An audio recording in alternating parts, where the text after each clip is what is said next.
perfect on the night in two-point conversions, but not here, as this time they come up empty. So the defense gets the stop. I know it's situation to situation, but who has more pressure there, offense or defense, when they go for two? I truly believe it's the defense has more pressure because the offense has an entire playbook wide open from the 2-yard line. You can run it, you can throw it. So defensively, I think most teams are going to be aggressive and force the issue and try and bring pressure. Ready to go with their next drive, and at the line, the Cardinal offense. They're sort of seeing themselves spiral out of control. Let's see if they can get things back on track. And this is where the coach is walking that line of being calm and really being firm with his team. I had one tell me once, when we were having a tough patch, this too shall pass, this too shall pass. And finally we kept having a rough patch. He said, but you got to do something to make it pass. And that's what they have to do. They've got to get some control back, get themselves reasserted, and calm things down. See if they can get calm and reassert themselves here. And we see another pitch and catch there to the running back. This position just continues to evolve. They become just as critical to the passing attack as a lot of receivers type. And he can't find anywhere to go with it, and he goes down. Nigel Bradham in there to get him yet again. That is his third sack tonight. They can't figure him out. This offensive line flat out cannot handle this pass rush. We've seen it demonstrated time and time again to the tune of 7 sacks in this game thus far. Now Sanders. A great return there of 22 yards. And out will come the offense as they take over. Here's the Philadelphia offensive unit now as they head out to take over possession. So good starting field position for them here as they come up 1st and 10 at their own 44. Now they'll run it on the toss. And he gets this to the other side of midfield across the 45 before going out. It's a gain of 13 and a first down for Philadelphia. He continues to be effective running the football, a big reason that they have the lead. And I love one of the quotes that I read about him where he said of himself, I love it when a team just hops on my back and I just carry them along. And maybe a measure of revenge there. He's had his way in this one, but this time they get him behind the line. Well, from my vantage point, that's just one bad play by the offensive line and a running back who's had a lot of good ones tonight. Yeah, but that doesn't mean he's not going to be ticked off, nor is the offensive line, because to me it's a lot like a no-hitter, right? Pitcher's throwing a no-hitter, gives up a hit late. You're so close to accomplishing everything you want and don't quite get it done. They'll come back with a vengeance on the next play. The Eagles on 3rd down. No problems to this point. A perfect 5 for 5. This is 3rd and 14. Now a 3rd down throw, but it misses the target, incomplete. As we thought they might do here in week 2 of the preseason, they've left their starting quarterback out there for this second quarter, but I would imagine we will not see him after halftime. Yeah, this is the time of year you've got to get your backup some reps and make sure you protect your starting quarterback. From the shotgun, he'll look to throw. And my goodness, this is incomplete. The Eagles unable to convert there on 4th. And the Cardinal defense is going to get the football back.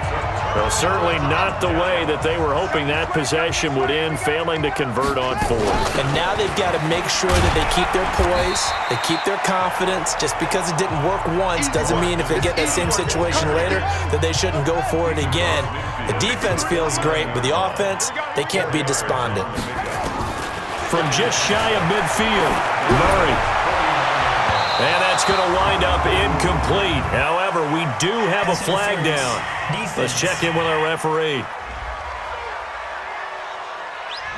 So they saw the contact before the ball arrived. Penalty flag for pass interference. And trying to avoid pass interference is so difficult. You're trying to slow down these skilled receivers, and somehow, some way, they make plays on the football, and sometimes you're there too soon. It's a 4-yard pickup, and that'll make it a 2nd down. 4 yards on that last completion, so that sets up 2nd and 6. Murray now. There to escape, and he goes down. Oh, and after the sack, he's still down on the field. Definitely the last thing you want to see here in a preseason game. We'll be right back. The Cardinals on 3rd down. Not getting the job done at all. A very poor 1 for 10. This is 3rd down and 12.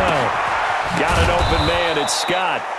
And they're going to get him down well short of the first as he can only get this to the 30. 4 yards on the pickup, and that's going to make it 4th down.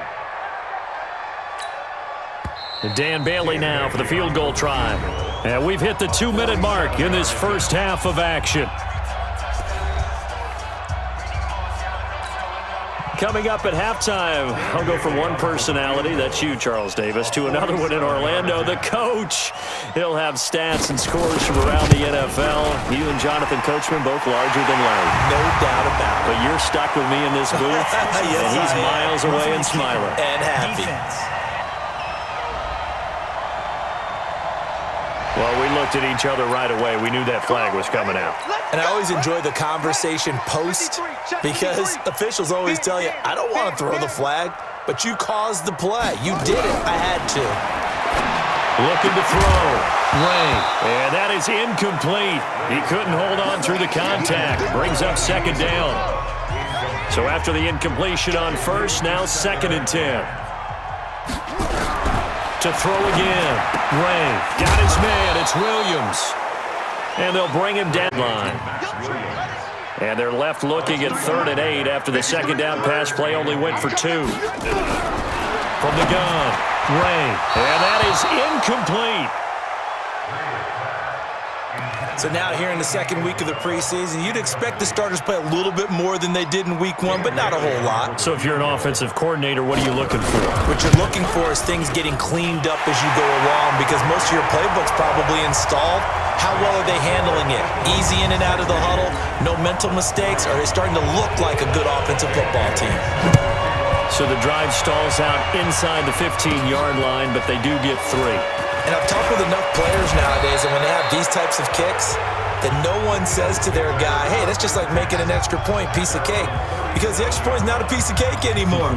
But kicking a field goal from that distance, just give him confidence and let him knock it through. Now we get a peek at the captain of this offense heading back out there. Yeah, they have had success on the ground, really as a team, doing well carrying the football. So maybe a little less pressure on his shoulders as the quarterback. Any pressure he's carrying right now, that's self-inflicted, right? He's taking it on. He doesn't need to. Continue to do what you just said. Let everyone else carry the football. That's been effective. Don't have to worry about him throwing the ball in all the situations now. That's got to be a good feeling if he just relaxes and lets it keep coming to him. Yeah, and relax and enjoy the 2nd quarter lead right now. This quarterback now closing in on a 200-yard first half through the air. It's 1st and 10. They'll look to throw here. Goes. Well, maybe that can give him a little bit of a pick-me-up, a little bit of a jolt. One of the few things that's gone right defensively. Because other than that, it's really been a first half to forget. And it's intercepted at the goal line. A great read, and it's picked off. And his guys have got it back at the closing stages of the first half. J.J. Arcega-Whiteside, the intended receiver.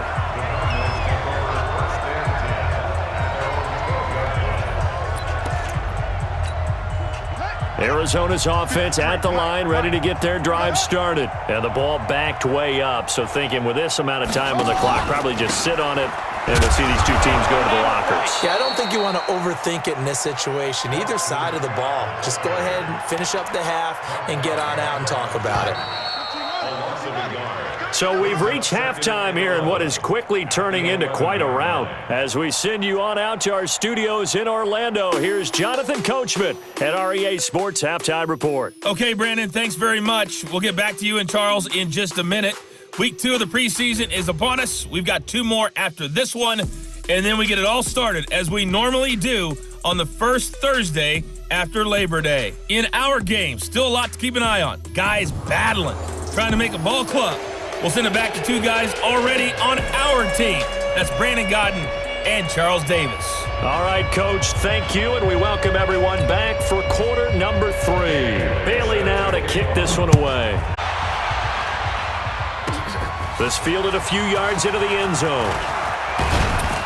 And a nice return sets him up pretty good here at the 30-yard line. Let's go. Out come the Eagles now as they'll go on offense first here in the 3rd quarter. They had a big first half. Now they have a chance to add to that lead here in the opening possession of the 2nd half. And everyone always asks about halftime adjustments, kind of the key phrase. What did you do at halftime? Well, the way they ran offense in the first half, I think they were very calm, congratulatory, but also what they were saying is don't expect them to be the same on defense. They'll be the ones making the adjustments. Let's see what they do, and we'll attack accordingly. And we'll see how they attack here. And he'll take this to the other side of midfield before going out of bounds. It's a gain of 13 and a first down for Philadelphia. They're trying to show that they can run the ball and protect this lead. Give it to the backs, play a little bit of keep away, don't you think? And that's probably a good philosophy at this point, going to make that defense stand up and stop them. First throw now for the backup Wentz. Complete. Smith has it. Touchdown, Philadelphia. A big play there. 46 yards as his guys continue to pour it on. As a fan, is there anything prettier than a well-executed post route?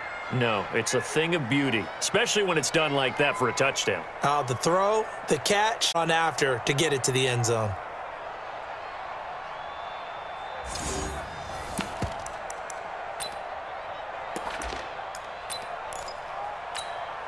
Doug Peterson says, let's go for two here. A toss running left. Madden. And he is going to get in. But there is a flag down. Let's sort this out here. So this will be accepted as it moves the offense backwards.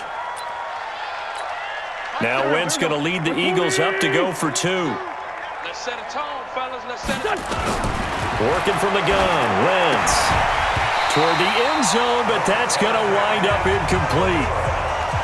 I know we could sit up here and dance around it a little bit, but going for two in this situation, somebody doesn't like someone else. There's no doubt in my mind. Well, what they couldn't see is you lean back in your chair and you went,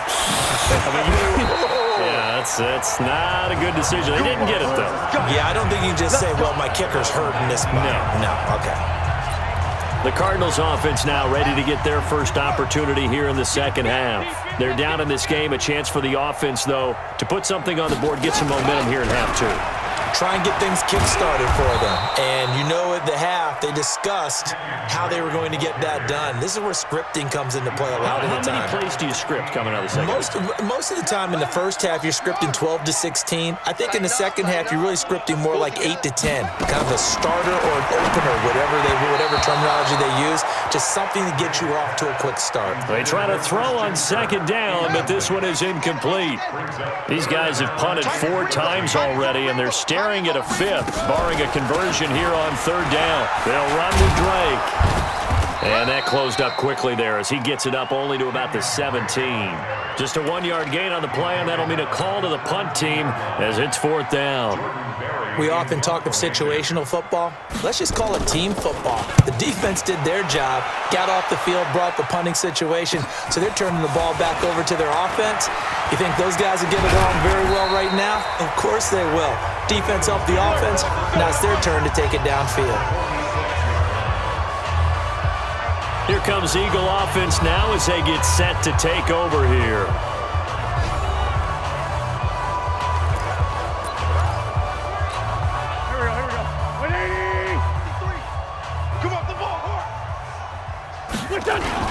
They'll run on first down.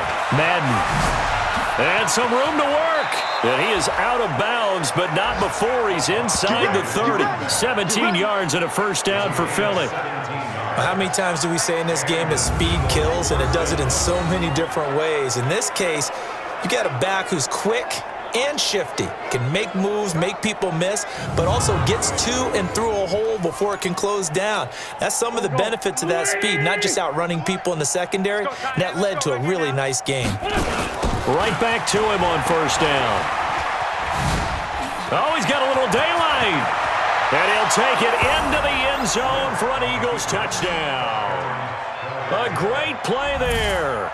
29 yards as his guys continue to put this one out of reach.